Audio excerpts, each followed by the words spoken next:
Solid snake. Liquid snake.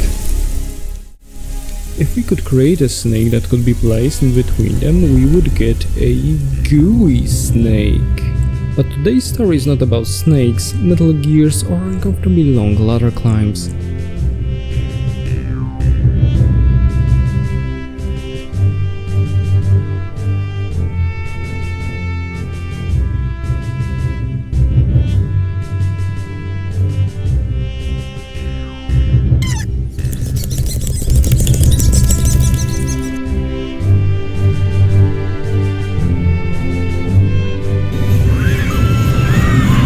A story about goo balls, corporations, beauty generating power plants, the internet, mom, and a serial sign painter who seems to prefer texting over real conversations. Not like in the old days when we didn't have signs and paint.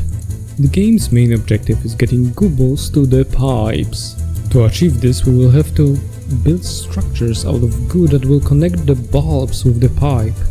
Goo balls come in various forms: common goo, albino goo, ivy goo, product goo, balloon, eye goo, processed goo, water goo, beauty goo, beauty product, ugly goo, ugly product, fuse goo, bomb, bone goo, pokey goo, sticky bomb, z-bomb goo, bit goo, pixel goo, pilot goo, block goo, hex goo, and fish.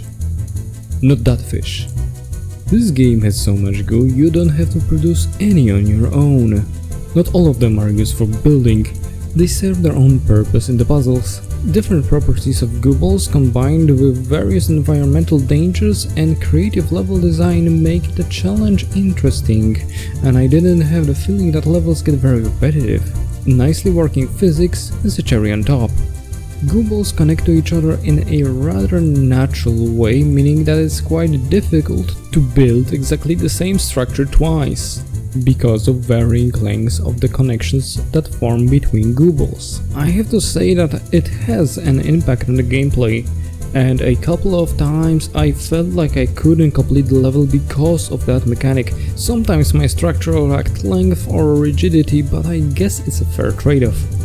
Outside of the normal progression through the game, there is an additional game mode where you can try building a tower with goo balls as high as possible. It even has a meter counter, and it's not that easy to make it stable.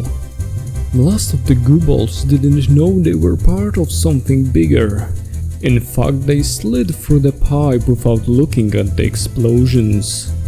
World of Goo has a light-hearted, slightly sarcastic narration delivered to us through short cutscenes, the signs from the infamous sign painter, and mom?